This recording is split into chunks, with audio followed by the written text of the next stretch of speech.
மாதா பிதா குரு தெய்வத்தோடு இனி புத்தகத்தையும் சேர்த்து கொள்ள வேண்டும்.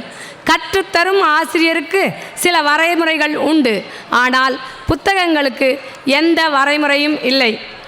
கட்டுரையாய், கவிதையாய், சிறுகதையாய், குறு நாவலாய், பெருநாவலாய் பற்பல வடிவங்களில் காணப்படும் புத்தகங்கள் நம்முள் ஏற்படுத்தும் மாற்றங்கள் பற்பல. சில கதைகளும் கதாபாத்திரங்களும் என்றும் காலத்தால் அழியாமல் நம்முள் நிலைத்து நிற்கின்றன. ஆம், கதாபாத்திரங்களும் கதைகளும் என்ற தலைப்பில் சிறப்புரை ஆற்ற வந்துள்ள வழக்கறிஞர், எழுத்தாளர், பேச்சாளர், சொல்லாடலில் வல்லவர், திரைப்பட தணிக்கை குழு உறுப்பினராக இருந்தவர், பன்முக திறமை கொண்டவர், நம் சிறப்பு விருந்தினர் மதிப்புமிகு வழக்கறிஞர் திரு MP நாதன் அவர்களை நம்முடைய காஞ்சி மாநகரம் பெருமையோடு இருகரம் கூப்பி வருக வருக என வரவேற்று மகிழ்கிறது.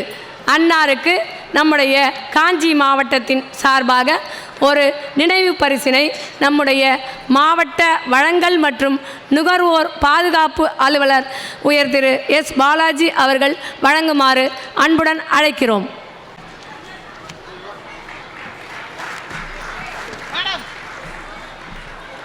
சார்,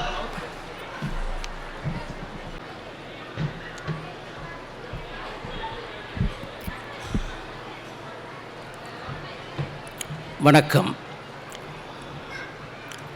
காஞ்சிபுரம் புத்தக திருவிழாவில் சென்னையிலிருந்து வருகை தந்திருக்கிற இந்த மனிதன் எதை புதிதாக சொல்லிவிடப் போகிறான் என்று கேட்பதற்காக வருகை தந்திருக்கின்ற தமிழ் அறிஞர்களையும் தமிழ் ஆர்வலர்களையும் மாணவ மாணவிகளையும் நிகழ்ச்சியை நடத்தி கொண்டிருக்கின்ற காஞ்சி மாவட்டத்தை சார்ந்தவர்களையும் அன்பு கூர்ந்து பணிவான என் வணக்கத்தை தெரிவித்து கொண்டு நான் இப்படி துவங்குறேங்க. ஒரு சினிமாவுக்கு போனோம்னா காசு கொடுத்து டிக்கெட்டு வாங்கி போகணும்.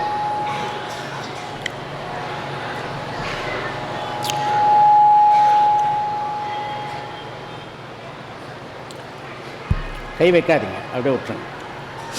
ஒரு சினிமாவுக்கு போகணும்னா காசு கொடுத்து டிக்கெட்டு வாங்கிட்டு போகணும். ஒரு நாடகத்துக்கு போகணும்னா, நமக்கு பிடிச்ச ஒரு கலை நிகழ்ச்சியை பார்க்க போகணும்னா காசு கொடுத்து போகணும். இல்லைம்மா, ஒரே லெவல் வைங்க. எக்கு அதிகமாக வருது பாருங்க.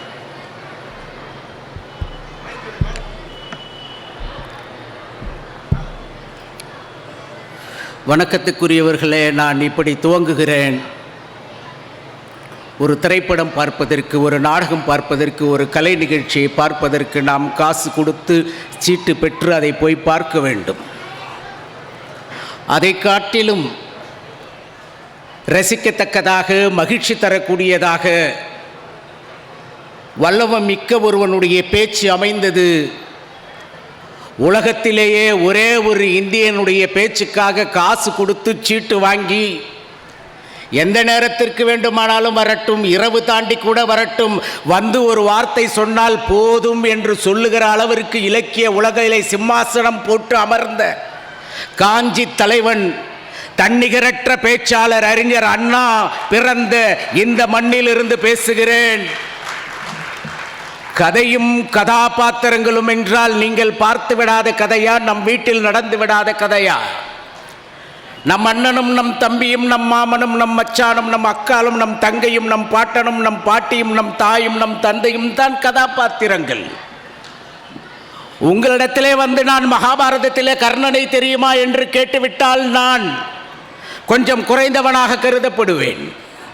உங்களிடத்திலே வந்து நான் ராமாயணத்திலே வாலியை தெரியுமா என்று கேட்டுவிட்டால், சிலப்பதிகாரத்திலே கண்ணகியை தெரியுமா என்று கேட்டுவிட்டால், உங்களுக்கு குண்டலகேசியை தெரியுமா என்று கேட்டுவிட்டால், ஐம்பெரும் காப்பியம் தெரியுமா என்று கேட்டுவிட்டால், மூட்டை கட்டி வைத்து கொண்டு நான் சில செய்திகளை உங்களுக்கும் எனக்கும் பொதுவான செய்திகளாக சொல்ல வேண்டும் என்பதற்காக நான் வந்திருக்கிறேன். என் இனிய தமிழ் ஆர்வலர்களே, கவிஞர் கண்ணதாசன் அவர்கள் திரைப்பட பாடலில் ஒரு கேள்வி கேட்பார். சொன்னவங்க எல்லாருக்குமே தெரியும். வீடு வரை உறவு, வீதி வரை மனைவி, காடு வரை பிள்ளை, கடைசி வரை யாரோ என்று ஒரு கேள்வியை கேட்டுவிட்டு போவார். இதோ காஞ்சிபுரம் புத்தக கண்காட்சியிலே இந்த வழிப்போக்கன் சொல்லுகிறேன், அந்த கேள்விக்கு எனக்கு விடை தெரியும். குறித்து வைத்துக் கொள்ளுங்கள், இலக்கிய உலகிலே எனக்கு மந்திரக்காரன் என்று ஒரு பெயர் இருக்கிறது.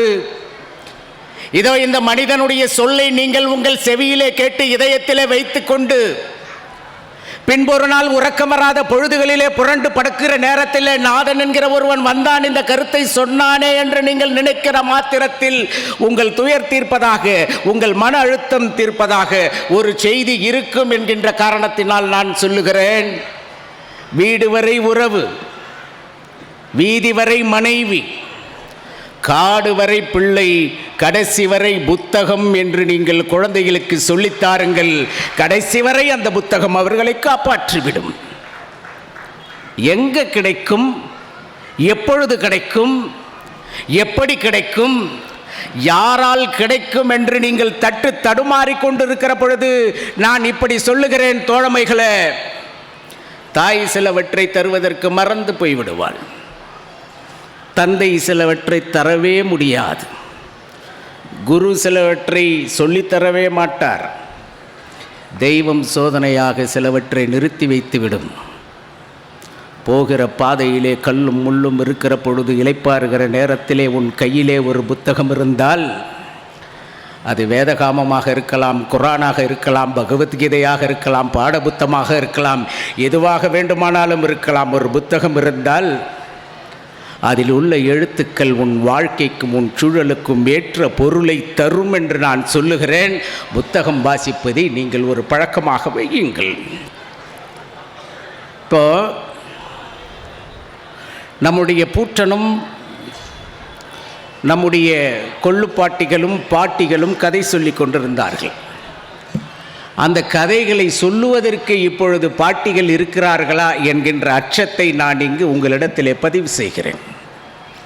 எந்த பாட்டிகளுக்கும் கதை சொல்லவே தெரியவில்லை. நெட்ஃப்ளிக்ஸ் தெரிந்த பாட்டிகள் மட்டுமே இருக்கின்ற இந்த உலகத்தில் கதை வேண்டும், அந்த கதாபாத்திரங்கள் சொல்லுகிற செய்தி வேண்டும் என்பதற்காக நான் சொல்லுகிறேன். நண்பர்களே, கதை ஒரு மந்திர சொல். அது கதை சொல்லுபவனை மட்டுமல்ல, கதை கேட்பவனையும், கதை எழுதுகிறவனையும், கதை நடக்கிற சூழலையும், அந்த கதை மாந்தர்களையும் கொஞ்சம் கொஞ்சமாக உங்களுக்குள் கொண்டு வந்து உங்கள் மனக்கசடுகளை எல்லாம் தீர்த்துவிடும் என்பதற்காகத்தான் விநாயகன் தன்னுடைய ஒன்றை உடைத்து அந்த தந்தத்தின் மூலமாக பாரதத்தை எழுதி தந்தான் என்று சொல்லுகிறார்கள். இது மின்னணு ஊடகங்களினுடைய காலம். இங்கே நான் கதை பேசி வெற்றி பெற்றுவிட முடியவே முடியாது என்றுதான் எனக்கு சென்னையிலே இந்த தலைப்பையே நீங்கள் மாற்றுங்கள் என்று சொன்னார்கள். நான் அன்புக்குரியவர்களே, உங்களை நம்பி சொன்னேன். நான் 1000 பேருக்கு கருத்து சொல்ல செல்லவில்லை. எங்கோ ஒரு குழந்தை என் வாசகத்திலிருந்து உயிர் போடு ஒரு தத்துவத்தை எடுத்துக்கொண்டால் அந்த ஒரு குழந்தைக்காக நான் பேசுவதற்கு கதையும் கதை மாந்தர்களும் என்கிற தலைப்போடு செல்லுகிறேன் என்று சொன்னேன். கதை சொல்லிகளிடத்தில் நான் போய் கேட்பேங்க.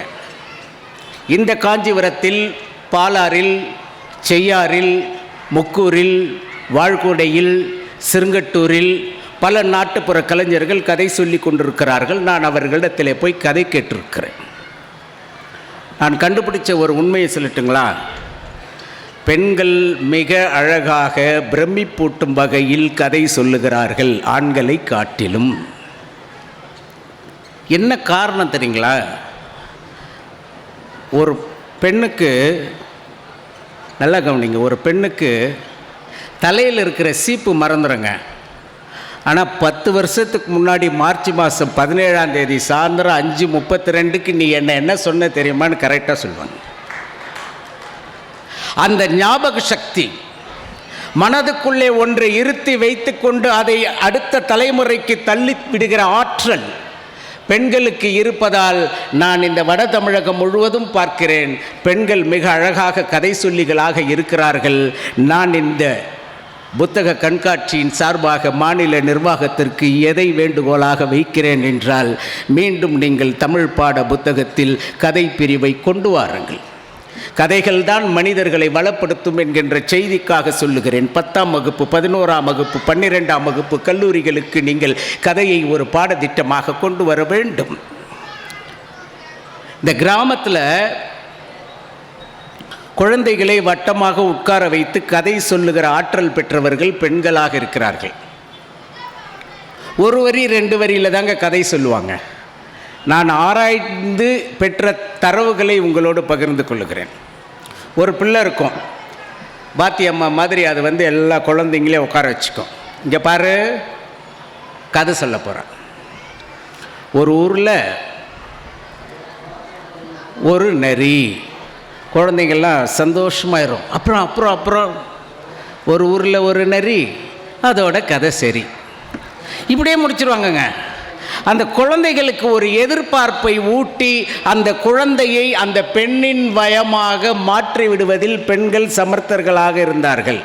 அப்புறம் குழந்தைங்க ரொம்ப கெஞ்சம், அக்கா அக்கா இன்னொரு கதை சொல்லுக்கா.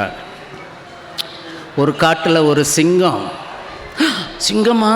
அம்மா, ஒரு காட்டில் ஒரு சிங்கம். அதுக்கு மேலே சொன்னால் சிங்கம். கதையை முடித்து விடுவார்கள்.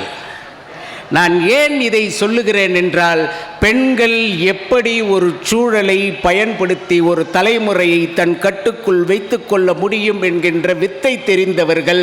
ஆதலால் பெண் குழந்தைகளுக்கு இலக்கணத்தை, இலக்கியத்தை புகட்டுவதை விட நீதி கதைகளை, நம் குடும்ப கதைகளை, நம் முன்னோர்களுடைய கதையை, நம் தாத்தா சொன்ன கதைகளை, பாட்டி கதைகளை பரப்புங்கள். நான் இந்த வாகடைக்கும் கழனிப்பாக்கத்துக்கும் நடுவில் நாவல்னு ஒரு கிராமம் இருக்குதுங்க. இதை நான் இந்த சுற்று வட்டாரத்து கதையை தான் சொல்லிகிட்டு இருக்கிறேன். அந்த கிராமத்தில் ஒரு கிழவி நல்ல தெருக்கூத்துலலாம் பாட்டு படிக்கும், கதை எழுதும்னு சொன்னாங்க. இப்போ நான் போயிட்டு கிழவி உங்களை நான் கொஞ்சம் தகவல்கள் தரவு எடுத்துக்கிறேன், கொஞ்சம் காசு கொடுக்குறேன். இதில் கதை எடுக்கிறதுல என்ன குழப்பம் இருக்கும் தெரியுங்களா? ஒருத்தரை கூப்பிட்டு பாட்டு பாடுங்கன்னு சொன்னால் பாட்டு பாடுவார். நீங்கள் அமைதியாக கை தட்டலாம், இல்லைன்னா கை கட்டிக்கிட்டு இருக்கலாம், இல்லைன்னா பார்த்துக்கிட்டு இருக்கலாம். உங்கள் முகத்தில் ஒரு புன்னகை இருந்தாலே அது போதுமானது. அவர்கள் பாடலை பாடி முடித்து விடுவார்கள். கதை சொல்கிறதுல என்ன பிரச்சனைனா, அவங்க ஒரு ஐயா இருந்தாரா அப்படின்னா நீங்கள் கொட்டணும். அப்புறம் அந்த ஐயா தெருமுனைக்கு போனாரா, நீங்கள் நிறுத்திட்டீங்கன்னா கதை சொல்ல மாட்டேன், போ நீ கேட்கவே மாட்டேங்க, நான் சொல்ல மாட்டேன் அப்படின்றாங்க. சரி, அந்த பாட்டியோடவே நான் பழக வேண்டிய சூழல் வந்த பொழுது என்ன நடந்ததுன்னா, ஒரு திண்ணைங்க, ஒரு 17-18 மாத கை குழந்தைய ஒரு அம்மா வச்சுருக்கு. இந்த பாட்டி பேசிக்கிட்டே, பெண்கள் முக்கியமாக நல்லா கவனிங்க, இந்த பாட்டி பேசிக்கிட்டே அந்த குழந்தைகிட்ட சொல்லுது, அந்த குழந்தையோட அம்மா கிட்ட சொல்லுது, குழந்தைக்கு வயிறு எறையுது, குழந்தைக்கு வயிறு எறையுது, உட்கார வச்சேன்னா வயிறு சுத்தமாகிடும்னு சொல்லுதுங்க. நான் உடனே கேட்டேன், ஏன் பாட்டி நீங்கள் என்ன வைத்தியரா அப்படின்னு. அதுக்கு ஒரு கதை சொல்லிச்சுங்க. நான் ஆச்சரியப்பட வைத்த கதையை பதிவு செய்கிறேன். என்ன பாட்டின்னு கேட்டேன். அந்த அம்மா சொல்லுது, நீங்கள் அரண்மனை படம்லாம் பார்த்துருக்கிறீங்களா? அரண்மனை காட்சி வரா மாதிரி. பார்த்துருக்கேன் நான். அரண்மனையில் மன்னர் வருவார். மன்னர் வர்றதுக்கு முன்னாடி என்ன நடக்கும்? நான் அப்படியே யோசித்தேன். மன்னர் வர்றதுக்கு முன்னாடி கட்டியங்காரன் வருவான். அவன் என்ன சொல்லுவான்? ராஜாதி ராஜ ராஜ மார்த்தாண்ட ராஜ குலத்திலக ராயர் வருகிறார்னு சொல்லுவாங்கள்ல. அது மாதிரி தான் வயிறு எறைவது வயிற்றினுடைய கட்டியங்காரன். இப்படி ஒரு கதையை ஒரு பாட்டி சொல்லுவதன் மூலமாக குழந்தையினுடைய மருத்துவத்தை தூக்கி பிடித்தால், இன்றைக்கு குழந்தையினுடைய மருத்துவத்தை தூக்கி பிடிப்பதற்கு ஒவ்வொரு வீட்டிலும் பாட்டிகள் இல்லாத காரணத்தினால்தான் குழந்தைகள் நல மருத்துவமனைகள் கோட்டீஸ்வரர்களாக மாறிக்கொண்டிருக்கிறார்கள் என்ற குற்றச்சாட்டை இந்த சபையில் நான் சொல்லுகிறேன். கதையை கேட்பதிலே எவ்வளவு சூட்சமம் இருக்கிறது, எவ்வளவு மந்திரம் இருக்கிறது என்பதற்காகத்தான் நான் இதை உங்களிடத்திலே சொல்லிக் கொண்டிருக்கிறேன். நான் இப்படி சொல்கிறேன் பாருங்க. காகித கப்பலை செய்துவிட்டு, மழை வரா மாதிரி இருட்டிகிட்டு இருந்ததுன்னா, காகித கப்பலை செய்துவிட்டு மழை எப்பொழுது வரும் என்று காத்து கொண்டிருக்கிற குழந்தைகளைப் போல காலம் கதைகளை வைத்து கொண்டு காத்து கொண்டிருக்கிறது. கதைகளின் வழியாக நீதி பெறுவதற்கு நீங்கள் தயாராக இருக்க வேண்டும் என்கிற செய்தியோடு தான் நான் இங்கு வந்திருக்கிறேன். நான் ஒரு கதை சொல்கிறேன் பாருங்கள். ரொம்ப சத்தமாக இருந்தால் கதையை ரொம்ப டீட்டெயிலாக சொல்ல முடியாது, கொஞ்சம் கூர்மையாக கேளுங்க. இந்த பாலாத்தில் ஒரு சின்ன பாலம் மாதிரி இருக்கும். அந்த பாலத்துக்கு மேலே இருக்கிற பாலத்தில் 2 பயிலுவை உட்காந்து பேசிக்கிட்டே இருப்பானுங்க. பொழுது போகிறதுக்கு தான், வேறு எதுவுமே கிடையாது. அந்த பாலத்தினுடைய கடைசி இடத்துல ஒரு சுடுகாடு இருக்கு. நல்லா கேளுங்க. பாலாறுக்கு மேலே பாலம், பாலத்தில் 2 பேர் வெட்டியாக கதை பேசிக்கிட்டு இருக்காங்க. அந்த வழியாக ஒரு சவ ஊர்வலம் போகுது. ஒரே ஆட்டம் பாட்டமாக போகும்போது என்னாச்சுன்னா, அந்த செத்தவரனுடைய நெத்தி காசு ஒருத்தன் காலடியில் விழுந்துச்சு. அவன் அதை எடுத்து பார்த்தான். அடே நெத்தி காசுடா அப்படின்னா. இன்னொருத்தன் சொன்னான், டே வாடா, ரொட்டி கடையில் போய் 2 ரொட்டி வாங்கி தின்னுடலான்னு. பாரா காசு வச்சு ரொட்டி வாங்கி திங்கிறதா? அடே இதை எடுத்துக்கிட்டு போய் ஒரு முள்ளு தூண்டி வாங்கி இதே ஆற்றுல மீன் பிடிக்கணுண்டா.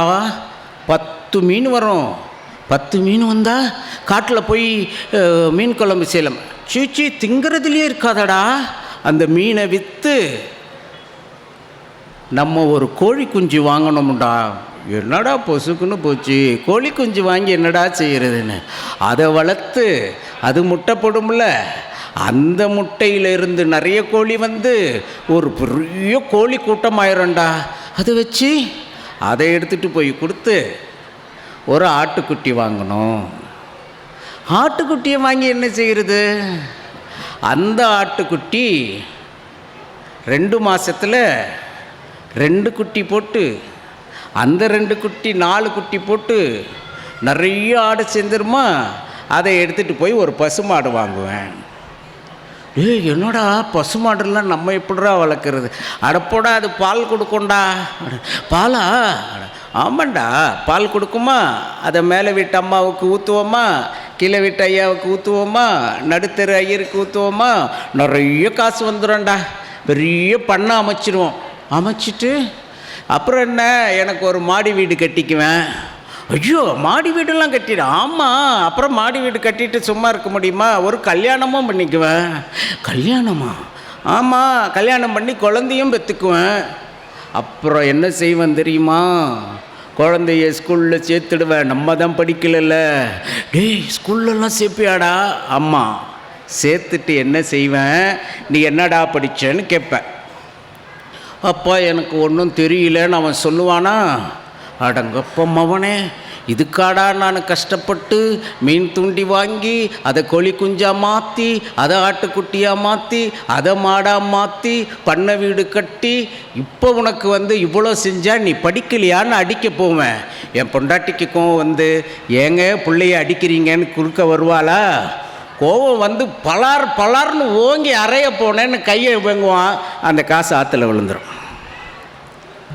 இந்த கதையை பேராசிரியர் கி ராஜநாராயணன் இப்படி நிறுத்திவிட்டு சொல்லுகிறார். அந்த பையன் சொல்கிறானா, இவ்வளோ நேரம் கதை கேட்டுட்டு இருந்தான்ல, அந்த பையன் சொல்கிறானா, உன் ரோசத்தில் கொல்லிக்கட்டையை வைக்க வா போவோம்.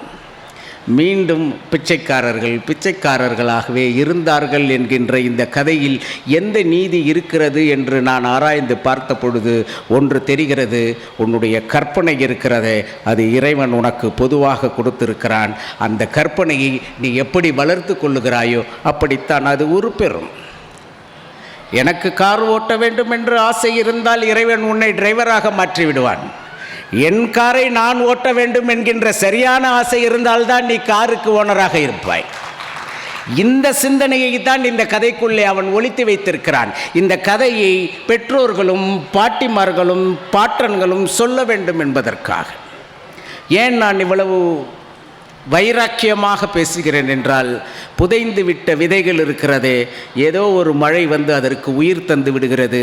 தினம் தினம் நீங்கள் சொல்லுகிற கதை இருக்கிறதே, அந்த ஏதோ ஒரு கதையிலே நம்முடைய குழந்தை நல்ல முறையில் வாழ்வதற்கு வந்து விடுவான் என்பதற்காக நான் இதை சொல்லுகிறேன்.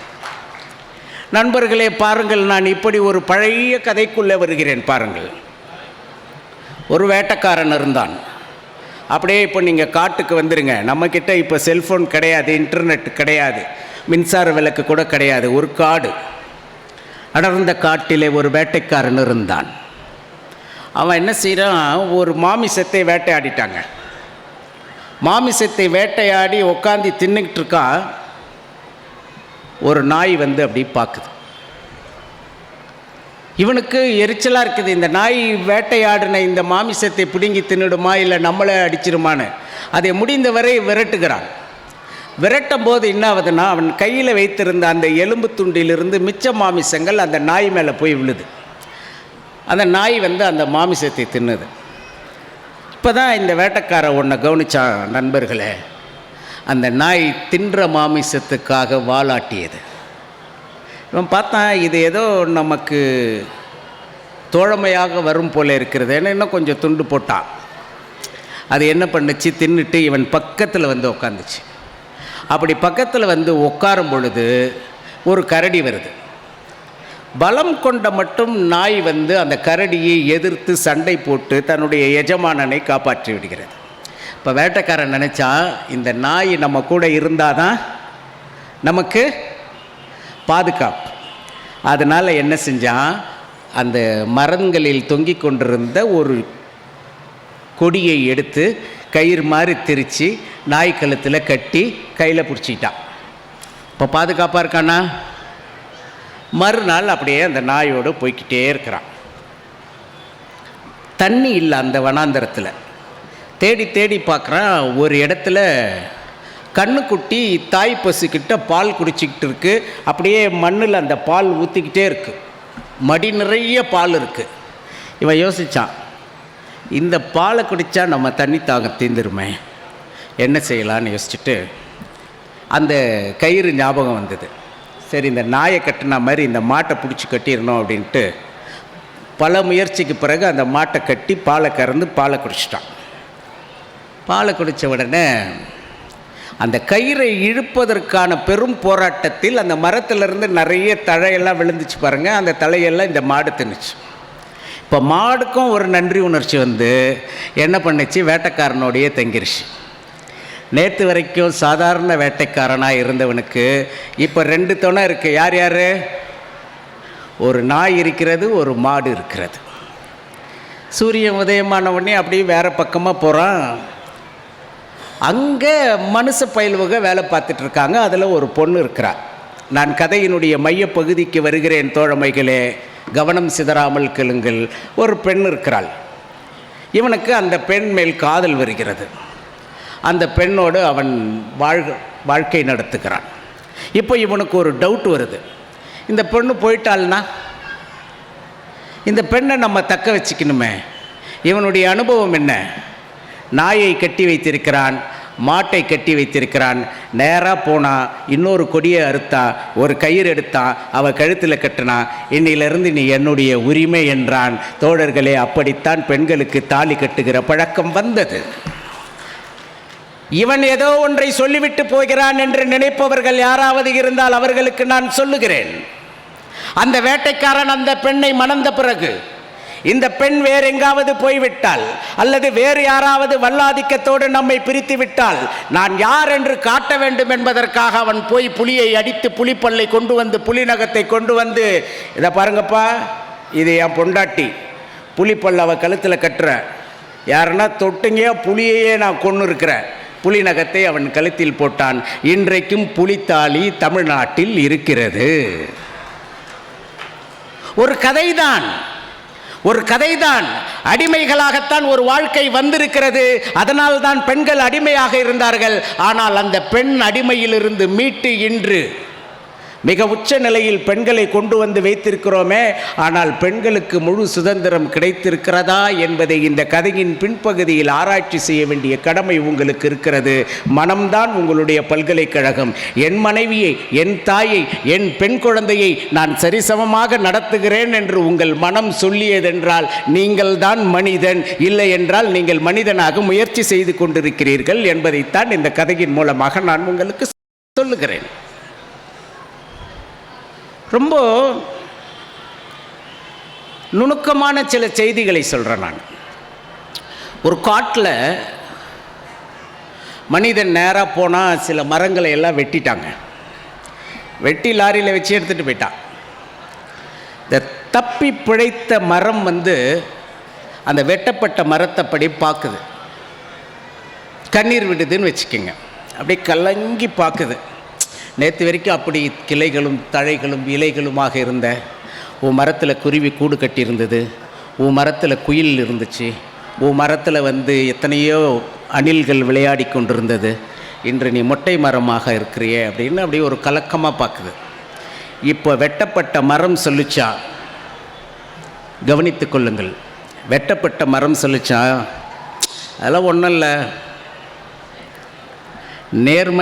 நேராக இருக்கிற மரங்கள் தான் முதலில் வெட்டப்படும், மிதமஞ்சிய நேர்மை ஆபத்தானதுன்னு சொல்லிச்சா. கதையை எப்படி முடிச்சான் தெரியுங்களா? மனிதர்களும் அப்படித்தான், நேர்மையான மனிதர்களே முதலில் குறிவைக்கப்படுகிறார்கள். நீங்கள் நேர்மையான மனிதர்களாக வாழுகிற பொழுது வாழ்க்கையிலே நீங்கள் எதை கற்றுக்கொள்ள வேண்டும் என்று இதோ இந்த மேடையிலே நான் சொல்லிவிட்டு போகிறேன். தங்கம் முழுமையான தங்கமாக இருந்தால் அது எதற்குமே பயன்படாது. கொஞ்சம் செம்பு கலக்கத்தான் வேண்டும். உங்களுக்குள் கொஞ்சம் குற்றத்தை கலந்து கொள்ளக்கூடிய மனப்பக்குவத்தை நீங்கள் பெறுகிற பொழுது நீங்கள் வெற்றியாளராக இருப்பீர்கள். இல்லை என்றால் ஏமாளியாக போவீர்கள் என்பதுதான் கதையும் கதாபாத்திரங்களும் சொல்லுகிறது. அந்த வெட்டப்பட்ட மரம் போல நான் நேர்மையாக இருந்தேங்க. எல்லாத்தையும் என் பிள்ளைக்கு கொடுத்துட்டேங்க. கால் செருப்பு கூட இல்லாமல் என் பிள்ளைக்கு நான் எல்லாம் செஞ்சேங்க. என் பிள்ளை என்னை அனாதை விடுதியில் சேர்த்து விட்டான் என்று சொன்னால் அது உன் பிள்ளையினுடைய தவறு அல்ல, நீ வளர்த்த விதத்தில் தான் தவறு இருக்கிறது என்பதை நீ கெட்டியமாக பிடித்து கொள்ள வேண்டும் என்பதற்குத்தான் வெட்டப்பட்ட மரம் சாட்சி செல்லுகிறது. இந்த கிராமத்தில்ங்க கைக்குழந்தைக்காரி வைத்தியத்துக்கு போவா. இப்போ கிடையாது, இப்போ நான் ஒரு 30 வருடத்துக்கு முன்பான சம்பவத்தை சொல்கிறேன். அந்த கைக்குழந்தைக்காரி வைத்தியச்சிக்கிட்ட போகும்போது குழந்தை இப்படி மேலே போட்டு துணியை பொத்தி எடுத்துக்கிட்டு போவான். ஊரில் என்ன சொல்லி வச்சுருப்பாங்கன்னா, பால் வாசம் அடிக்கொண்டி தனியாக போனேன்னா ஒத்தையடி பாதையில் பேய் பிசாசு முனி காத்து கருப்பெல்லாம் வந்துடும், பத்திரமா போடின்னு சொல்லுவாங்க. இவன் என்ன செய்வா, வேப்ப மரத்திலிருந்து ஒரு நுணுக்கு வேப்பலையை எடுத்து தலையில் சொருவிக்கிட்டு அந்த குழந்தைய எடுத்துகிட்டு போவா. இப்போ அந்த கிராமத்து தாய்க்கு என்ன நம்பிக்கை? எந்த காத்து கருப்பும் எந்த பேய் பிசாசும் ஒன்றும் பண்ணாதுன்னு தானே. இதோ இந்த செய்தியை, இதோ இந்த வாழ்க்கையினுடைய நெறிமுறையை, இதோ இந்த கிராமிய வாழ்வை நான் கதையாக சொல்லுகிறேன், கேளுங்க. கைக்குழந்தைக்காரியின் கூந்தலில் சொருகப்பட்டிருக்கும் ஒரு இனுக்கு வேப்பிலையை விடவா அழகு தந்து விட போகிறது 6 முழப்பூ? புரியலையா? எந்த பூவிற்கும் இல்லாத மகத்துவம் தாய்மையின் அன்புக்கு இருக்கிறது என்பதைத்தான் நான் இங்கே சொல்ல வருகிறேன். இதைதான் இந்த கதைகளும் கதாபாத்திரங்களும் சொல்லி கொண்டிருக்கிறது. அதனால் தான் நான் நீண்ட பெரிய இதிகாசங்களை எல்லாம் எடுத்து பேசாமல் சிறு சிறு செய்திகளாக நான் சொல்லுகிறேன். ஒரு 60-70 வயது இருக்கிறவர்களுக்கு ஒரு வைராக்கியம் இருக்குங்க. என்ன வைராக்கியம் தெரியுங்களா? இன்றோ நாளையோ அடுத்த நாளோ என்றாவது ஒரு நாள் சந்தோஷமாக தான்டா இருப்பேன். அது என்ன தெரியுங்களா? அனுபவத்தினுடைய வெளிப்பாடு.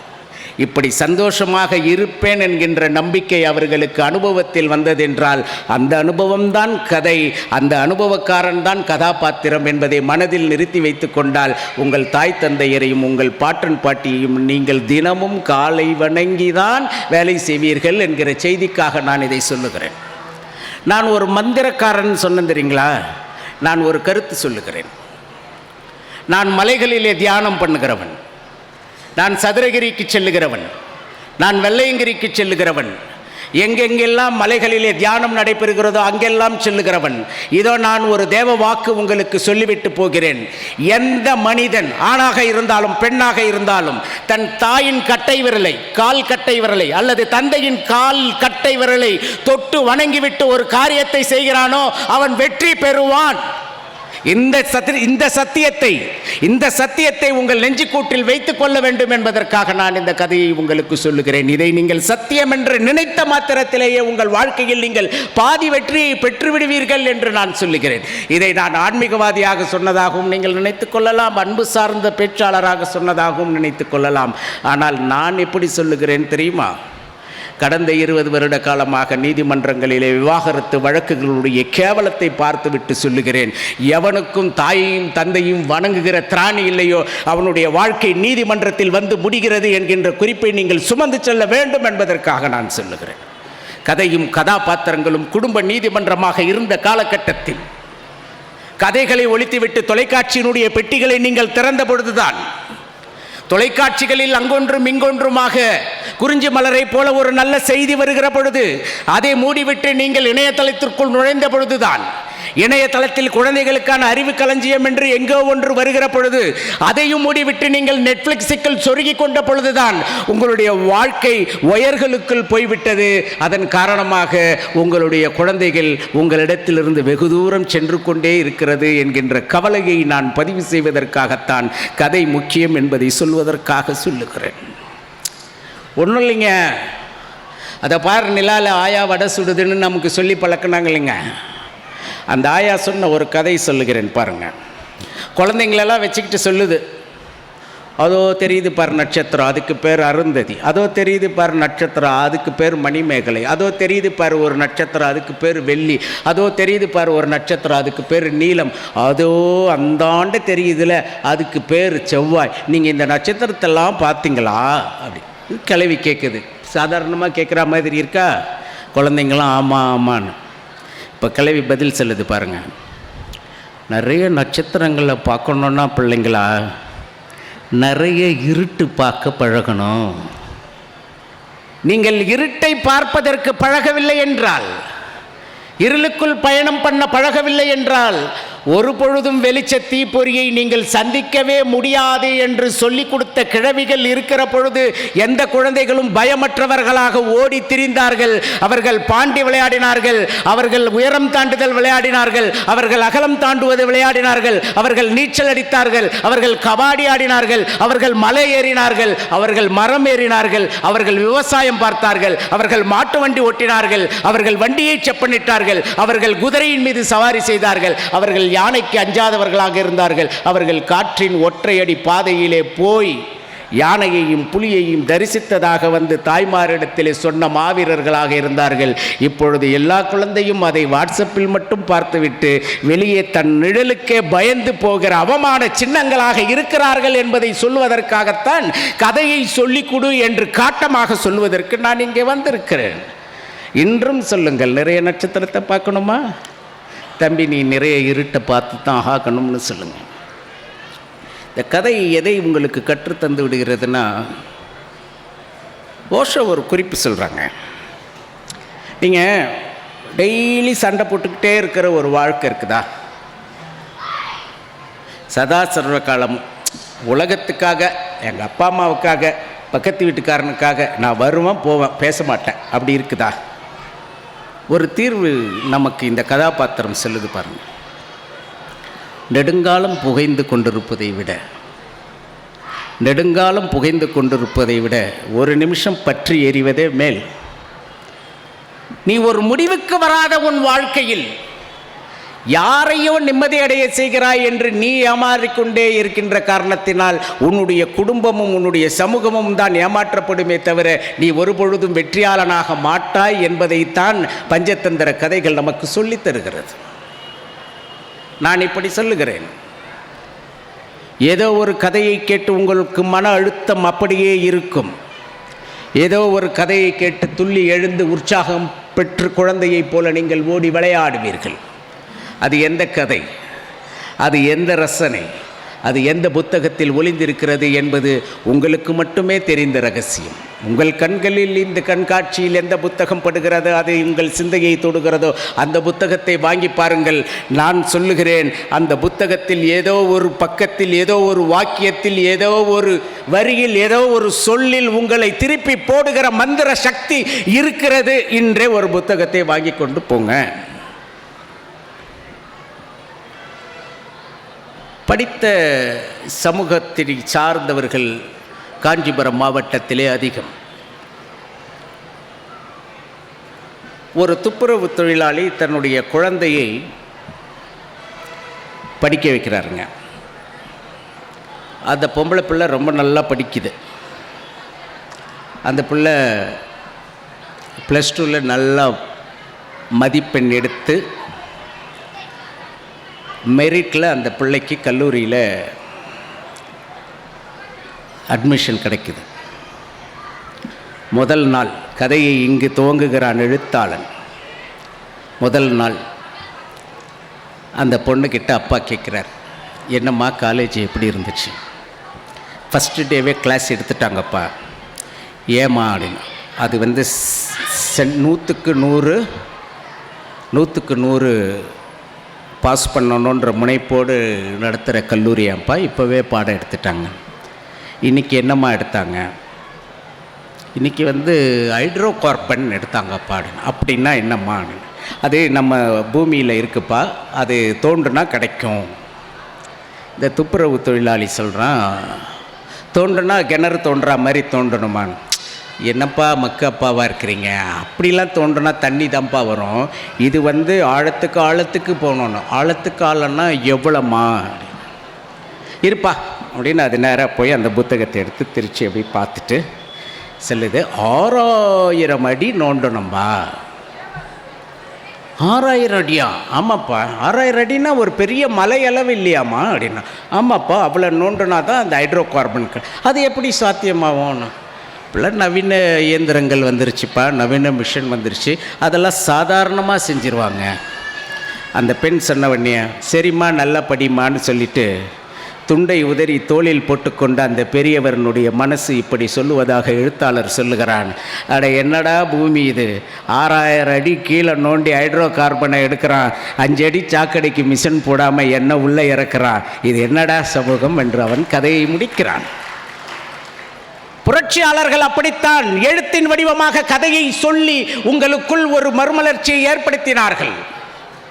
பேரறிஞர் அண்ணா அதை தான் செய்தார், தந்தை பெரியாரும் அதை தான் செய்தார், இங்கர்சாலும் அதை தான் செய்தார், பாரதியாரும் கதைகளுக்குள்ளே தான் பல புரட்சிகளை கொண்டு வந்து வைத்தான். புரட்சியாளர்களுக்கும் கதை பயன்பட்டு இருக்கிறது. அதை படிக்கிற பொழுது உங்களுக்குள் ஏற்படுகிற ஒரு வெப்பம் இருக்கிறது, அந்த வெப்பம் இந்த பூமியை குளிர்வித்து விடும் என்பதற்காக நான் இந்த கதைகளை எல்லாம் உங்களோடு சொல்லி கொண்டிருக்கின்றேன். நண்பர்களே, அந்த துப்புரவு தொழிலாளியின் நிலை போன்று 1000 தொழிலாளர்களை குறித்த கதைகள் எல்லாம் இன்று இந்த புத்தக கண்காட்சியிலே இருக்கிறது. நான் இப்படி சொல்கிறேன், உங்களுக்கு புரியுதான்னு பாருங்கள். புல்லாங்குழல் அழுதால் கூட இசைதானே, புல்லாங்குழல் அழுதால் கூட இசைதான். ஒரு கதை படித்து அதன் மூலமாக உங்கள் நெஞ்சு பாரமானால், கண்ணீர் வந்தால் அது கூட சுகம்தான். நீங்கள் எதுவாக இருந்தாலும் படியுங்கள் என் கண்மணிகளே என்பதற்காக நான் இந்த உதாரணத்தை உங்களிடத்திலே சொல்லுகிறேன். என்னை புத்தகம் என்ன செய்தது என்பதற்காக நான் இதை சொல்லுகிறேன். இதோ இன்றைக்கு MP நாதன் என்கின்ற நான் உங்களுடன் பேசிக் கொண்டிருக்கிறேன். 8 முதுகலை பட்டம் பெற்றிருக்கிறேன், சட்டத்துறையிலே முதுகலை பட்டம் பெற்றிருக்கிறேன். என்னை எது மாற்றியது தெரியுமா? நான் சராசரி குழந்தைகளைப் போல திரைப்படத்துறையில் ஆர்வமாக இருந்து 17 வயதிலே சினிமா எடுத்து +2விலே ஒரு சப்ஜெக்டில் ஃபெயில் ஆனவன். என் வாழ்க்கை முடிந்து போய்விடும் என்று நண்பர்கள் சொல்லிக் கொண்டிருந்த பொழுது என் தாய் என் கரத்தை உயர்த்தி, நீ சினிமாவில் வெற்றி பெற்று வா, எல்லோரை காட்டிலும் நீ அதிகமாக வெற்றி பெறுவாய் என்று சொன்னார்கள். என் தாயினுடைய சொல்லை மந்திர வாக்காக எடுத்துக்கொண்டு 28வது வயதிலே படிக்க ஆரம்பித்து 48 வயதிலே நான் டாக்டரேட் ரிசர்ச் செய்து கொண்டிருக்கிறேன் என்றால் தாயின் சொல் மிக்க மந்திரம் இல்லை என்பது என் வாழ்க்கையில் நடந்த கதையாக இருப்பதால், என் கதையில், இந்த வெற்றி கதையில் என் தாய் கதாபாத்திரம் என்பதை ஓங்கி சொல்வதற்காக நான் இங்கே வந்திருக்கிறேன். என் அன்பு குழந்தைகளே, பரதம் கற்றவர்களாக நீங்கள் இருக்கிறீர்கள்.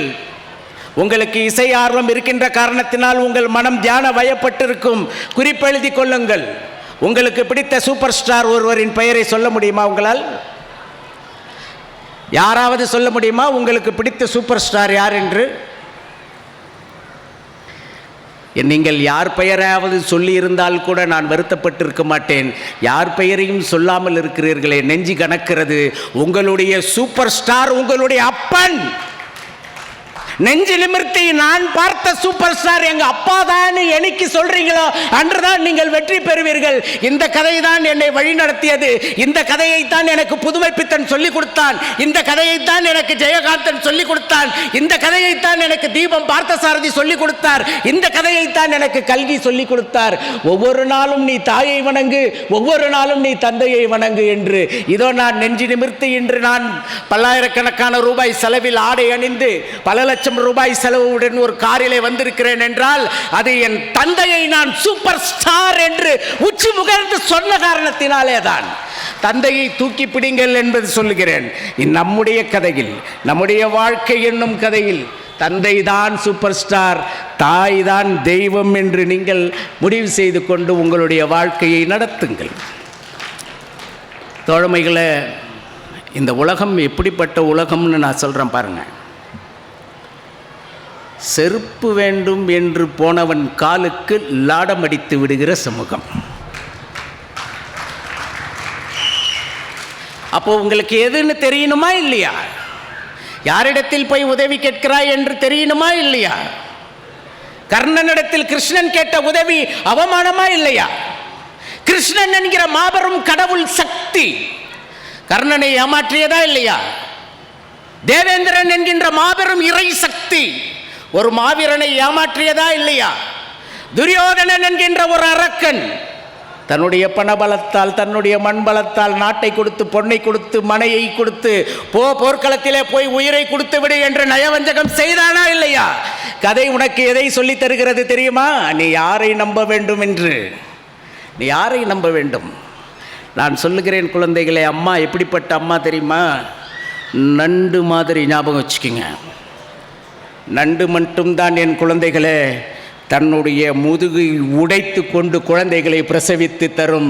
நான் செத்தாலும் என் பிள்ளைகள் நன்றாக இருக்க வேண்டும் என்று இந்த உலகத்தில் யாராவது நினைப்பார்களே ஆனால் அப்பாவுக்கு 99 மார்க், அம்மாவுக்கு 100 மார்க். அதுதான் அதனால தான் நான் சொல்லுகிறேன். இவர்கள் தான் சொல்லுவார்கள், அம்மா தான் சொல்லும். அதை பாரு, அந்த 3வது வீட்டு பையன் சிரிக்கிறான்ல, ஆபத்து.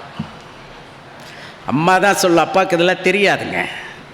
அம்மா தான் சொல்லும், நீ இனிமேல் சுப்பிரமணிய தெரு வழியாக போவேனா, மேலே தெருக்கு போ. அம்மா தான் சொல்லும். ஒரு 10 ரூபாயை மிச்சம் பிடிச்சி, பாப்பா நீ பெரிய மனுஷி ஆயிட்ட, இனிமேல் நடந்து போக வேணாம், ஸ்கூல் பஸ்ஸுக்கு பணம் கட்டிட்டு நாளையிலேருந்து ஸ்கூல் பஸ்ஸில் போங்க. யாரை நீ நண்பனாக தேர்ந்தெடுக்க வேண்டும் என்பதை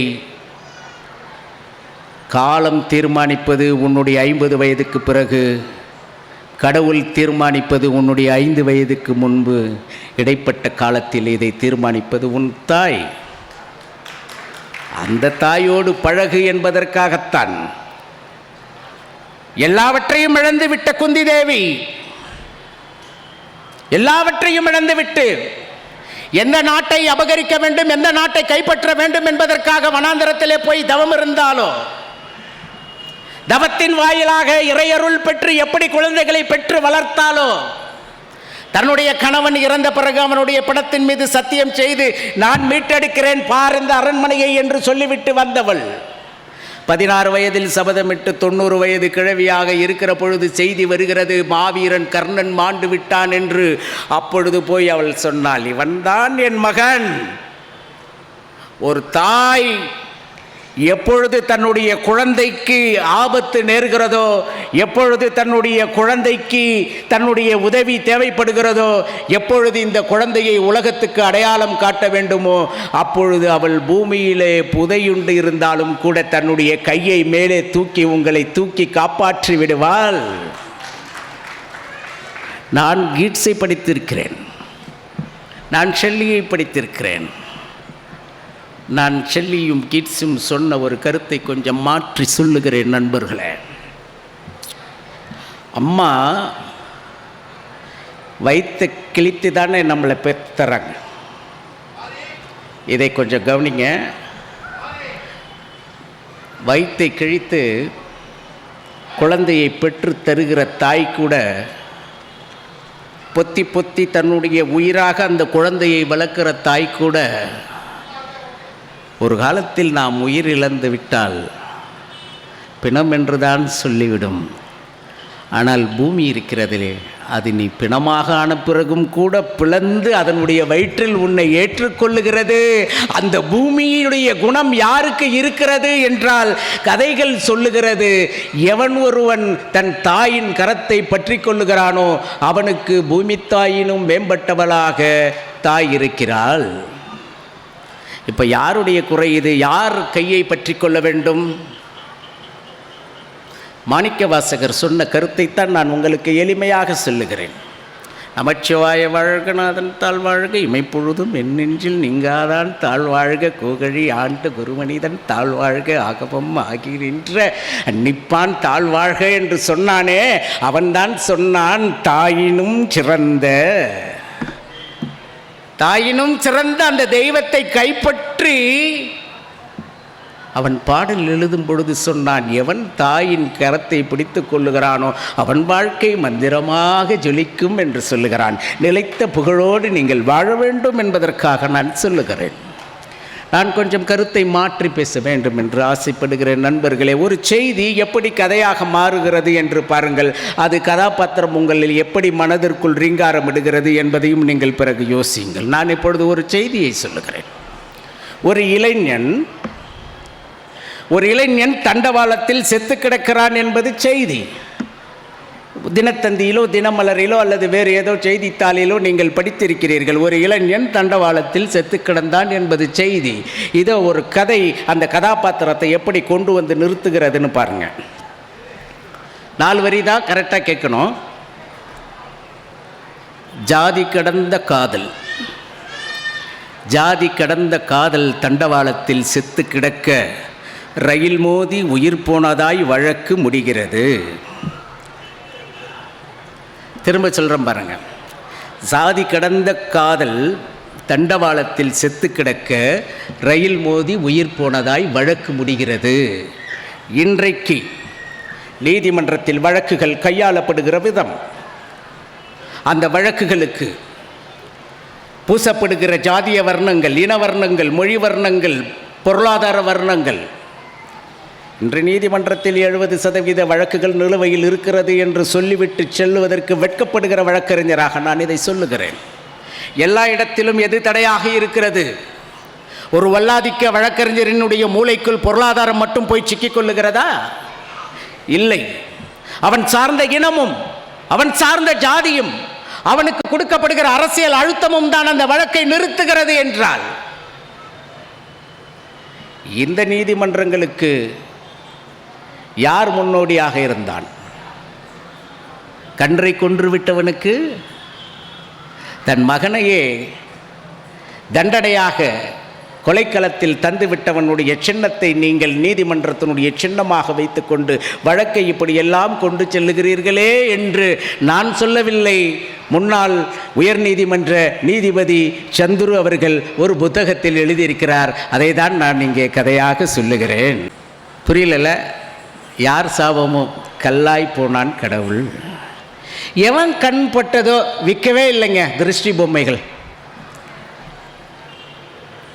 நதி காத்து கொண்டிருக்கிறது. நல்ல கவனிங்க, நதி காத்து கொண்டிருக்கிறது மணல் திருடியவனின் அஸ்தியை கரைக்க. இதைவிட மணல் திருட்டை தடுப்பதற்கு ஒரு புரட்சி சிந்தனை இருக்க முடியுமா? ரேஷன் கடைக்காரருக்கு குழந்தை பிறந்தது எடை குறைவாக. இதுதான் ஒரு வரியில் சில செய்திகளை சொல்லுவது.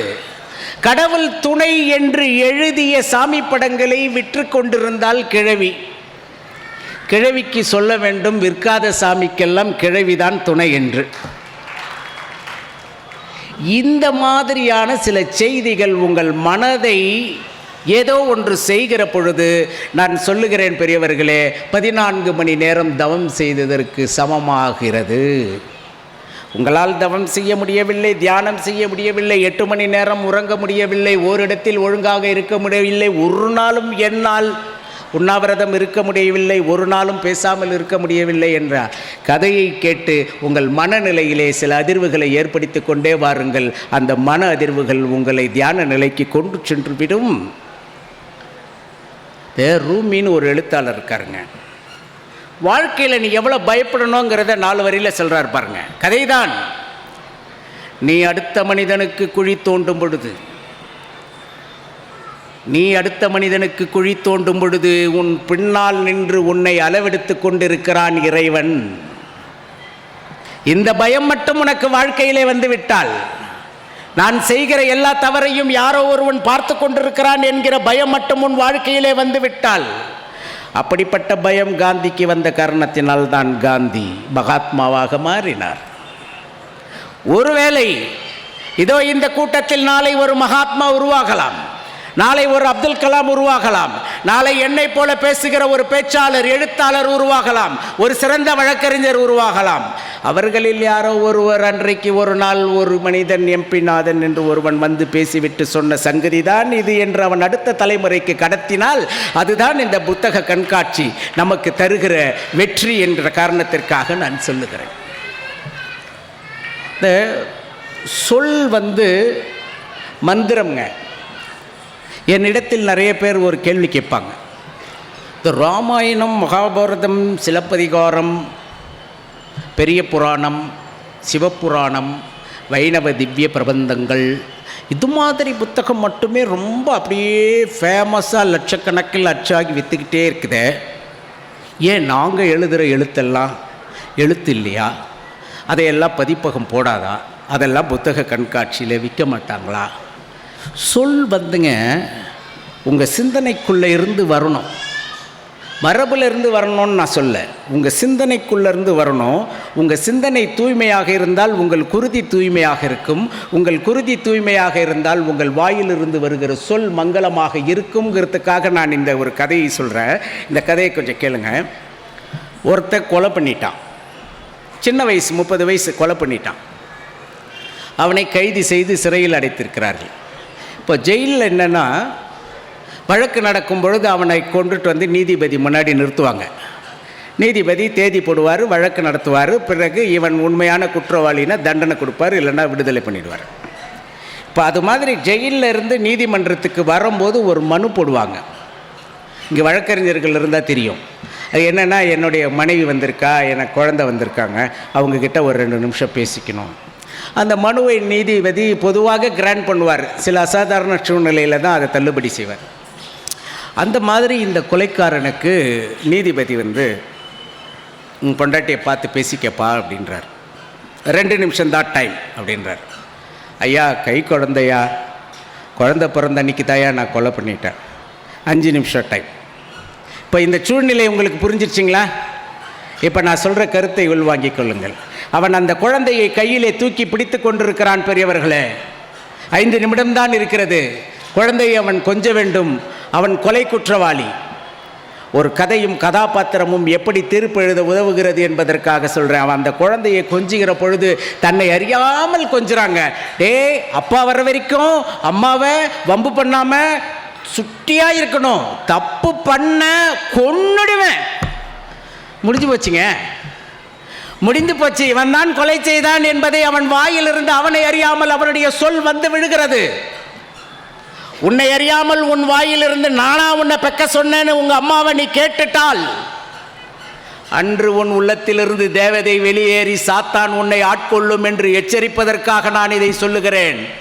குழந்தையை கொஞ்சுகிற பொழுது கூட கொன்னுடுவேன் என்று சொன்ன அந்த மரபு இருக்குதில்ல, அதுதான் அவனை பாதித்தது என்றால், உங்கள் வாயிலிருந்து வருகிற ஒவ்வொரு சொல்லும், உன் தாயிடம், உன் தந்தையிடம், ஒரு குருவிடம், ஒரு கோயிலில் நீ நடந்து கொள்ளுகிற ஒவ்வொன்றும் மிக மிக மிக மிக வியப்பூட்டும் வகையில் கண்காணிக்கப்படுகிறது என்பதை நீங்கள் மனதில் நிறுத்திக்குங்க. ரொம்ப புரியலன்னா நான் சொல்கிறேன். 1,72,000 கதிர் அலைகள் இப்பொழுது உங்களை கடந்து போய்கொண்டிருக்கிறது. நீங்கள் பார்க்க முடியுமா? 1,72,000 கதிர் அலைகள் போய்கொண்டிருக்கிறது. டிவி இது, இன்டர்நெட் இது, செல்ஃபோன் இது, மற்ற கருவிகள் இது, ரேடார் இது, ஹெலிகாப்டர் இது, எல்லாம் போய்கிட்டே இருக்கிறது. எதுவுமே உங்களுக்கு தெரியாதுல்ல. அப்படி என்றால் நான் சொல்லுகிறேன், வியப்பூட்டும் சங்கதி, உன் சொல்லை கண்காணிக்கிற ஒரு கதிர் உங்களை சுற்றி கொண்டே இருக்கிறது. அதை நீங்கள் தெய்வமாக வழிபட்டு ஒழுக்கமாக இருக்கிற பொழுது நீங்கள் வெற்றியாளனாக மாறுவீர்கள் என்று நான் படித்த கதைகளினுடைய கதாபாத்திரங்கள் சொன்னதைத்தான் உங்களிடத்திலே நான் பகிர்ந்து கொள்வதற்காக வந்திருக்கிறேன். இந்த ஜாலியாக 2 பிரம்மச்சாரிங்க பேசிக்கினதை நான் சொல்கிறேன். இதுவும் கதை தான். 2 பிரம்மச்சாரிங்க யாகம் முடிச்சுட்டு அந்த யாக மூட்டையை கடலில் கரைக்கிறதுக்காக வராங்க. மெரினா பீச்சுன்னு வச்சுக்கோங்க. கடலில் கரைக்க போகும்போது இந்த காதலர்கள்லாம் உட்காந்து பேசிகிட்டு இருக்கிறாங்க. அவங்க பார்த்துட்டு போய் கரைக்கிறாங்க. அதில் ஒரு பிரம்மச்சாரி கேட்டான், ஏங்க இந்த கடல் யாரையோ பிடிச்சி அடிக்க வரா மாதிரி வேகமாக அலைய வந்துக்கிட்டே இருக்குது, என்ன காரணம்? ஏன் இந்த கடல் சாந்தமாகவே இருக்காதான்னு. அதுக்கு இன்னொரு பிரம்மச்சாரி சொன்னான், அது வேற ஒன்றும் இல்லைடா, கடற்கரைக்கு சென்றும் கால் நினைக்காமல் போய்விடும் காதலர்களை விரட்டி கொண்டே இருக்கிறது அலை. கடற்கரை எதற்கு என்பது கூட தெரியாத வயது கோளாறு, கடலின் அதிசயம் புரியாத, இயற்கையின் வியப்பு புரியாத, தனிமனித ஒழுக்கம் தெரியாத, 1000 கண்கள் பார்த்து கொண்டிருந்த காலம் போய் 1000 கேமராக்கள் பார்த்து கொண்டிருக்கிறதே என்கின்ற கூச்சம் கூட இல்லாமல் பொதுவெளியில் காதலனோடு சுற்றி திரிந்த பிறகு ஒரு நாள் உனக்கு திருமணம் நடக்கிற பொழுது அந்த காதலன் அந்த புகைப்படத்தை வெளியே எடுக்கிற பொழுது எத்தனை குடும்பங்களில் பிரச்சனைகள் வந்திருக்கிறது என்பது வழக்கறிஞராக எனக்கு தெரியும். ஒரு அமைச்சரனுடைய மகள், ஒரு நீதிபதியினுடைய மகள், ஒரு மருத்துவரனுடைய மகள், ஒரு தொழிலதிபரனுடைய மகளினுடைய கதை நான் நீதிமன்றத்தில் வழக்கு நடத்தி சொல்லுகிறேன். நீங்கள் உங்களை பாதுகாக்கும் பெட்டகமாக வைத்து கொள்ளாவிட்டால், உங்களுக்குள் ஒரு மந்திர சுவரை ஏற்படுத்தி கொள்ளாவிட்டால் நீங்கள் தன்மானத்தை இழப்பீர்கள், கௌரவத்தை இழப்பீர்கள், வாழ்க்கையை இழப்பீர்கள் என்பதை தான் ராமாயணத்திலே சீதை கோடு மீறி போனதும், குந்தி தேவி மந்திரத்தை தவறாக பயன்படுத்தி கர்ணனை சுமந்ததும் என்றால், பல்லாயிரம் வருட காலமாக இந்த 2 இதிகாசங்களும் சொல்லுகிற கதை இதுதான். ஒழுக்கமாக இரு, ஒழுக்கமாக இரு, ஒழுக்கமாக இரு. அதைதான் கதையில் வருகிற கதாபாத்திரங்கள் சொல்லிக் கொண்டிருக்கிறது. ஒரு பையன் எது உயரம்னு ஒரு கதை எழுதுனாங்க. எது உயரம்னு ஒரு கதை எழுதுனான். என்னென்னா, அந்த பையன் 182 சென்டிமீட்ரு. எப்படி இருப்பான் பார்த்துக்கங்க, 182 சென்டிமீட்ரு. அவன் கிளாஸுக்கு வரும்போது அப்படி நெஞ்சு நிமிர்த்தி பார்த்துக்கிட்டு தான் வருவான். எல்லாரையும், டே என்னடா இந்த வாத்தியாருங்களுக்கெல்லாம் வேலையே இல்லை, வாலிபால்னாலும் என்னை கூப்பிட்றாங்க, ஃபுட்பால்னாலும் என்னை கூப்பிட்றாங்க, கபடினாலும் என்னை கூப்பிட்றாங்க, நானும் ஹைட்டாக பிறந்தது என்னுடைய குற்றமாடா, இப்படி எல்லாரையும் கிண்டல் பண்ணிகிட்ருப்பான். அவன் ஒரு கதை எழுதுனான் பாருங்கள். என்னுடைய உயரம் பெரியதென்று தான் நான் நினைத்து கொண்டிருந்தேன். என் கூட ஒரு பையன் படித்தான் குள்ள, அவனை குள்ள சோமுன்னு தான் கூப்பிடுவேன். அவன் ஐஏஎஸ் தேர்வு எழுதி கலெக்டராக என் ஜில்லாவிலே உக்காந்த பிறகு எது உயரன்னு எனக்கு தெரியல. நீ எதை உயரம் என்று கருதி கொண்டிருக்கிறாயோ அது உன் உயரம் அல்ல. எது வாழ்க்கை என்று நீ கருதி கொண்டிருக்கிறாயோ அது உன் வாழ்க்கை அல்ல. இந்த பூமிக்குத்தான் சுனாமி வரும் என்றல்ல, உன் குடும்பத்திற்கும் ஒரு சுனாமி வரும், உன் வாழ்க்கைக்கும் ஒரு சுனாமி வரும், உன் வேலைக்கும், உன் கல்விக்கும், உன் உடல் நலத்திற்கும் ஒரு சுனாமி வரும். மீண்டு எழுவதற்கு நாணலை போல நீ வாழ கற்றுக்கொள்ளவில்லை என்றால் உன் வாழ்க்கை ஆலமரம் அளவிற்கு உயராது என்பதைத்தான் கதையும் கதாபாத்திரங்களும் சொல்லிக்கொண்டே இருக்கிறது. பெரும் மழை ஒன்றில் காட்டிலிருந்து மாமரம் விழுந்தது. அடித்த காற்றின் வேகம் தாங்காமல் தென்னைகளும் பண்ணைகளும் விழுந்தது. விழுந்த மரங்கள் எல்லாம் நம்முடைய அரசன் எப்படி இருக்கிறான் என்று அரச மரத்தை பார்த்தது. அரச மரம் விழுந்து கிடந்தது. ஆலமரம் பல மரங்களின் மீது சாய்ந்து கிடந்தது. எல்லாம் இருளுக்குள் அழுது கொண்டிருந்தன. பொழுது விடிந்தது. விழுந்த மரங்கள் எல்லாம் வானிலையை சபித்து கொண்டே இருந்தது. அரச மரம் திடீரென்று அதிர்ச்சி விட்டதாக கீழே பார்த்துவிட்டு நாணலை பார்த்து சொன்னது, ஏ புள்ளே, நீ மிக சிறியதாக இருக்கிறாய். நான் எல்லாம் 100 வருட காலம் 150 வருட காலமாக மண்ணிலே உரமேற்றி என்னை வளமாக வைத்து கொண்டிருக்கிறேன். நானே இந்த காற்றுல விழுந்துட்டேன், நீ எப்படி தப்பிச்சேன்னு கேட்டுச்சு. அந்த நாணல் சொன்னது, சின்ன காற்றுக்கெல்லாம் நீங்கள் நெஞ்சு நிமித்தி நிற்பீங்க, அப்போவும் நான் தலை குனிஞ்சி வாழ பற்றுக்கிட்டேன். அதனால் இவ்வளோ பெரிய காற்றடிக்கும் பொழுது கூட நான் தலை குனிஞ்சி வாழ்ந்து உயிரோடு இருக்கிறேன் என்று சொன்னது. நாணலை போல வாழுங்கள் என்று சொன்ன கதையிலே நாணல் தான் கதாபாத்திரம் என்றால் இதற்கு எதற்கு சிவாஜியும் கமலும் ரஜினியும் அஜித்தும் நாணலே சூப்பர் ஸ்டாராக இருக்கட்டுமே, நாமே சூப்பர் ஸ்டாராக இருப்போமே என்பதற்காக நான் இந்த கதைகளை உங்களுக்கு சொல்லுகிறேன். கதை சொல்லும் பாட்டிகள் பேசாமல் அரசாங்கத்தில் எதனா ஒரு திட்டம் போட்டு கதை சொல்லும் பாட்டிகளுக்கு மாதம் 5000ன்னு ஸ்கீம் வச்சா கூட நன்றாக இருக்கும் என்று நான் நினைக்கிறேன்.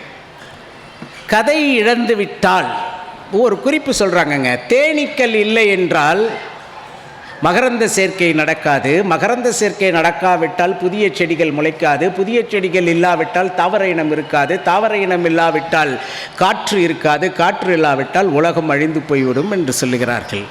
நான் அதையே சொல்லுகிறேன், பாட்டிமார்களும் கதைகளும் இல்லாவிட்டால் குடும்பத்தில் நிச்சயமாக ஒரு ஒழுக்கம் வராது. இதற்காகவாவது பாட்டியை வளருங்கள் என்று நான் சொல்லுகிறேன்.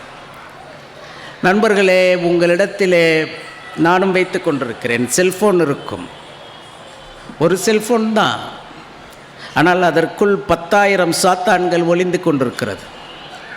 ஒரு பொருளை வாங்குவதற்கான ஒரு நிறுவனத்தினுடைய ஆப் இருக்கிறது, ஒரு உணவு வாங்குவதற்கான ஒரு ஆப் இருக்கிறது, மாற்று பாலின நண்பர்களை தெரிந்து கொள்வதற்கான ஒரு ஆப் இருக்கிறது, கடற்கரையை சொல்வதற்கு ஒரு ஆப் இருக்கிறது, ஊர் சுற்றி பார்ப்பதற்கு ஒரு ஆப் இருக்கிறது. ஆயிரக்கணக்கான சாத்தான்கள் அதற்குள்ளே இருக்கிறது. நான் எனக்கு புரிந்த மொழியில் உங்களுக்கு இப்படி சொல்லுகிறேன் பாருங்கள். ஏற்கனவே நிறைந்த குளத்தில் தண்ணி ஃபுல்லாக நிறைஞ்சிருக்கோம், பார்த்துருக்கீங்களே? ஏற்கனவே நிறைந்த குளத்தில் மீண்டும் மீண்டும் மழை பெய்து என்னவாக போகிறது? குளம் மழை நீரை புறக்கணிக்கும். உங்களுக்கு வரமாக வந்த எல்லா நவீன தொழில்நுட்பத்தையும் மீண்டும் மீண்டும் மீண்டும் சேர்த்து நீங்கள் சாபமாக பெற்றுக்கொண்டு விட்டீர்கள். இந்த சாபத்திலிருந்து மீண்டு வர வேண்டும் என்றால் ஒரு நவீன தொழில்நுட்பத்திற்கு மாற்றாக ஒரு புத்தகத்தை நான் கையிலே வைத்திருப்பேன் என்கின்ற உறுதியை நீங்கள் எடுத்தீர்களேயானால் உங்களுடைய வாழ்க்கை மலரும். ரொம்ப சாதாரணமாக சொல்கிறேங்க. எப்படி செல்ஃபோனே இல்லாமல் உங்களால் வெளியே போக முடியாதோ, எப்படி செல்ஃபோன் என்பது உங்களுடைய நாகரிகமாகிவிட்டதோ, அப்படி ஒரு புத்தகத்தை எடுத்து போவதில் உங்களுக்கு என்ன கேடு வந்துவிட போகிறது? யாருன்னா கேட்டான கல்வியாளர் என்று சொல்லுங்க. இந்த வாழ்க்கையில் நான் கல்வியாளர் என்று சொல்லுவதை விட ஒரு கௌரவம் மிக்க பதவி உங்களுக்கு எது இருக்க போகிறது? நான் புத்தகத்தை கையிலே வைத்திருப்பேன், அது திருக்குறளாக இருக்கட்டும், அது திவ்ய பிரபந்தமாக இருக்கட்டும், அது சிவப்பிரகாசமாக அல்லலார் எழுதிய புத்தகமாக இருக்கட்டும், ஏதோ ஒன்று உங்கள் கையில் இருக்கட்டும்ங்க. அதில் ஏதோ ஒன்று உங்களுக்கு நல்லது நடந்து கொண்டே இருக்கும். உங்கள் மனதை நீங்கள் டிஜிட்டல் குப்பையாக மாற்றி வைத்திருக்கிறீர்கள். உங்கள் மனதிலே எலக்ட்ரானிக் அழுக்கு சேர்ந்திருக்கிறது. நான் சொல்லுகிறேன், இப்படி சொல்லுகிறேன், புரியுதான் பாருங்கள். நான் சட்டமானவர்களுக்கு பாடம் எடுக்கும் பொழுது சொல்லுவேன், 3 பக்கம் ஆங்கிலத்தில் எழுதி கொண்டு வந்துட்டால் உங்களுக்கு எல்லா மதிப்பெண்ணும் பாஸ், எல்லா சப்ஜெக்டும் பாஸ். ஒருத்தனாலையும் எழுத முடியாதுங்க. என்ன காரணம் தெரியுங்களா? வாட்ஸ்அப்லேயே அவன் எல்லாத்தையும் அடித்து வாட்ஸ்அப்லேயே ஒவ்வொரு வார்த்தைகளுக்கும் 2 எழுத்து 3 எழுத்தில் அடித்து அவனுக்கு அவனுடைய பெயரையே சரியாக எழுத தெரியாத அவல நிலையில்தான் இன்று பட்டதாரி மாணவர்கள் இருக்கிறார்கள். நான் ஒன்று இப்படி சொல்கிற புரியுதான் பாருங்க. தட்டச்சு இல்லாத காலத்தில் புழங்காமல் வெறும் கையினால் மைத்தொட்டு 18 மணி நேரம் 19 மணி நேரம் கண் உறங்காமல் எழுதி அதன் காரணமாக உடலிலே 72,000 நாடி நரம்புகள் இருக்கிறது என்பது உண்மையோ இல்லையோ 72,000 நோய்கள் பீடித்து 46,000 பக்கம் எழுதி இந்திய அரசியல் அமைப்பு சட்டத்தை டாக்டர் அம்பேத்கர் என்கின்ற மனிதன் உங்களுக்கு தந்தானே, அது கதையா? அவன் கதாபாத்திரமா என்பது பேச்சு அல்ல. உங்கள் கதைக்கு வருகிறேன். உங்களால் இன்று ஒரு பக்கம் கூட எழுத முடியவில்லை குழந்தைகளே. உங்களுக்கு விதவிதமாக பேனா இருக்கிறது, விதவிதமாக பென்சில் இருக்கிறது. ஒரு கடையிலே போய் நான் என் குழந்தைக்கு பென்சில் வேண்டும் என்று கேட்டேன். அவன் சொன்னான் பாருங்க, HP வேணுமா, 2 HP வேணுமா, 3 HP வேணுமா, 8 HP வேணுமா, 8 HBயில் கிரையான் ஸ்கெட்ச் வேணுமா, டார்க் ஸ்கெட்ச் வேணுமா, சிங்கிள் டெக். என்னடா 168 பென்சில் இருக்குன்றான். 168 வகையான பென்சில் இருக்கிறது, ஜெல் பென் இருக்கிறது, பால் பாயிண்ட் இருக்கிறது, இங்க் பென் இருக்கிறது, ஃபவுண்டன் பென் இருக்கிறது, ஸ்கெட்ச் பென் இருக்கிறது, மார்க்கர் இருக்கிறது. 1000 வசதிகள் இருந்து நீ எண்ணத்தை எழுதி கிழிச்சே என்று கேட்கிற திராணி பெற்றோர்களுக்கு இல்லை என்றால் எந்த குழந்தையும் விளங்காதுங்க. நான் ஃபோன்லேயே படிச்சுக்கிறேன் டாடி, நான் வாட்ஸ்அப்பில் படிச்சுக்கிறேன் டாடி, நான் லேப்டாப்பில் படிச்சுக்கிறேன் டாடினா நீங்கள் லேப்டாப்பு இன்டர்நெட் கனெக்ஷனை கட் பண்ணுங்கள். எந்த குழந்தை தாளில் எழுதி பழகுகிறதோ அந்த குழந்தை தான் பிற்காலத்தில் அறிவுஜீவியாக இந்த உலகத்தை தூக்கி சுமக்குமே தவிர தொழில்நுட்பத்துக்குள்ளேயே சிக்கிக் கொள்ளுகிற குழந்தைகள் மனசிதைவு அடைகிறது என்பதை நான் வேதனையோடு பதிவிடுகிறேன். யாருன்னா என்னை எது வேணாலும் திட்டுனா கூட திட்டுங்க, நான் செய்தியை சொல்வதற்காகத்தான் வருகிறேன். ஏன்னா நம்ம எல்லாருமே யாரோ ஒருத்தர் கதையில் நல்லவங்களாக இருப்போம், இல்லைன்னா கெட்டவங்களாக இருப்போம். யாரோ ஒருத்தருக்கு கெட்டவங்களாக இருக்கணுன்றதுக்காக நம்ம ஏன் நல்லவனாக இல்லாமல் போயிடணும்? நண்பர்களே, என்ன நேரமாச்சாமா? நேராச்சா? நண்பர்களே, ஒரு பயந்தாங்குள்ளி இருந்தாங்க. ஏன் இந்த கதையை நான் சொல்கிறேன்னா, ரொம்ப ஒரு தடுமாற்றத்தோடு சொல்கிறேன் பாருங்கள். இந்த டெய்லர் கடைக்கு போயிருப்பீங்கள்ல, வயதான டெய்லர் இருப்பான். ஊசியினுடைய முனையில் காதை தேடி நூலை சொருக முனைகிற வயதான தையல்காரனை போல இந்த கதையை நான் உங்களுக்குள் செலுத்த முயற்சிக்கிறேன். தயவு செய்து கூர்ந்து கேளுங்க. ஒரு பயந்தாங்கொள்ளி இருந்தான். அவனுக்கு ஒரு 13 வயசு இல்லைன்னா 14 வயசு இருக்கும். எதை பார்த்தாலும் பயப்படுவாங்க, தன் நிழலை பார்த்தாலே பயப்படுவான். அவன் கையில் 18 கயிறு கட்டியிருப்பான். ஐயப்பனுடைய கயிறு, காளியம்மா கயிறு, வீரண்ணனுடைய கயிறு, குலதெய்வ கயிறு, சமயபுர கயிறு, இப்படி கட்டியிருப்பான். இருந்தாலும் பயப்படுவான். அவங்க பாட்டி என்ன செய்யும், அவனுடைய இடுப்பில் எலுமிச்சம்பழத்தை கட்டி வச்சுருக்கோம். எப்போவுமே அந்த எலுமிச்சம்பழம் இல்லாமல் அவன் வயக்காட்டுக்கு கூட போக மாட்டான். அவ்வளோ ஒரு பயந்த ஆள். ஒரு நாள் வாசலில் உட்காந்துட்டுருக்கிறான். மேலேருந்து ஒரு பருந்து பறந்துக்கிட்டே வருது. அதனுடைய காலில் இருந்து அந்த பருந்து அடிச்சுக்கிட்டு போன கோழி குஞ்சு கீழே விழுதுங்க. இவன் என்ன செய்கிறான், அந்த கோழி குஞ்சை எடுத்துக்கிறான். அந்த கோழி குஞ்சை எடுத்துக்கிட்டு கிடுகிடுன்னு வீட்டுக்குள்ளே போய் அவனுடைய சட்டையில் அந்த கோழி குஞ்சை சுருட்டி, அதுக்கு வெப்பம் வரணும்னு கொஞ்சம் தண்ணி ஊற்றி அதுக்கு கொஞ்சம் அரிசியெல்லாம் போட்டு அந்த கோழி குஞ்சை உயிர் வச்சிடறான். உயிர் வச்ச பிறகு இந்த பயந்தாங்கோழியும் கோழியும் ரொம்ப நண்பர்களாகிடுறாங்க. ஒரு 4 மாதம் ஆச்சுங்க. அந்த கோழி பெருசாகிருச்சு, பறக்க ஆரம்பிச்சிருச்சு.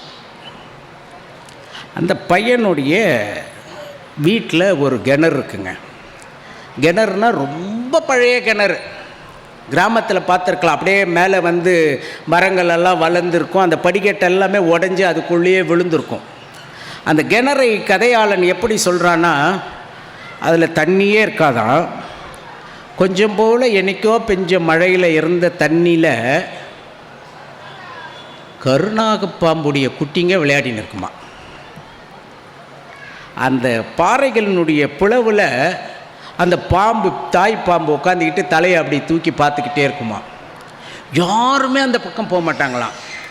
பெரிய பெரிய ஆளுங்க வந்து எப்படி பஞ்சாயம் பண்ணுவாங்களான்னா, ஏப்பா இந்த ஊரில் அடிக்கடி தவளை திருடு போகுது, மாடு திருடு போகுது, யார் களவாடி பையன் கண்டுபிடிச்சேன்னா அந்த கிணத்துக்குள்ளே போட்டுருவேன், ஜாக்கிரதையாக இருங்கன்னு பயமுறுத்தக்கூடிய அளவிற்கு அதில் இருக்கும். இந்த ஆடு மேய்ச்சிக்கிட்டு போகிற பயிலுவா அந்த கிணறை தாண்டும் பொழுது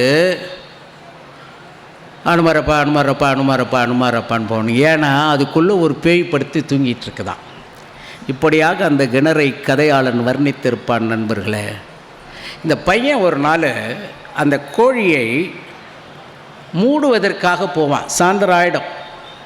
அந்த கோழி பறந்து அந்த கூடையிலேருந்து வெளியில் போகும்போது ஒரு நாய் தெருத்திக்கிட்டு வரும், வேகமாக பறந்து அந்த கிணத்துல விழுந்துடும். இவன் போய் இதை பார்ப்பாங்க.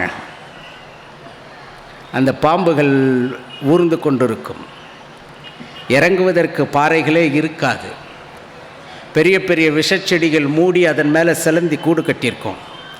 அப்படி யோசிப்பான், நம்ம தானே இதை காப்பாற்றணும், என்ன பண்ணுறது அப்படின்னு. அப்போது அவங்க அப்பா சொன்னது ஞாபகம் வரும். இந்த தண்ணியே இல்லாமல் இது பாறையாக போயிடுச்சு, இந்த பாறையை உடைச்சா தண்ணி வரும்னு சொன்னாங்க. நான் வந்து ஜெலட்டின் குச்சி வச்சு வெடிக்கிறதுக்கு ஒரு ஆளை கொண்டு வந்தேன். அவன் கயிறு கட்டி இறங்கினான். இறங்கி ஜெலட்டின் குச்சியை வச்சா எதிர்பாராமல் வெடித்து அவன் அதுக்குள்ளேயே செத்து போயிட்டான். யாருமே அந்த கயிறை கூட எடுக்காமல் இருக்கிறாங்க. எவனா ஒரு ஆம்பளை பிறந்து வந்தானா அந்த கயிற்று வழியாக பாறைக்குள்ளே இறங்குவான். அவனை வச்சு தான் இந்த பாறையை உடைக்கணும். இது அவன் காதில் விழ. நண்பர்களே, அதுவரை பயந்துக்கிட்டு இருந்தவன் என்ன சொல்லுவான் சாமிக்கிட்ட, சாமி நான் உன்னை நம்பி 18 கயிறு கட்டியிருக்கிறேன், எங்கள் பாட்டி எலுமிச்சம்பழம்லாம் கட்டியிருக்குது, நீ தானே கொண்டு வந்து அந்த கோழி குஞ்சை போட்ட, நான் காப்பாற்றிட்டேன்ல, இப்போ நான் அதை சாவடிக்கலாமா, வேணா நீ உசுரை எடுத்துக்க அப்படின்னு அந்த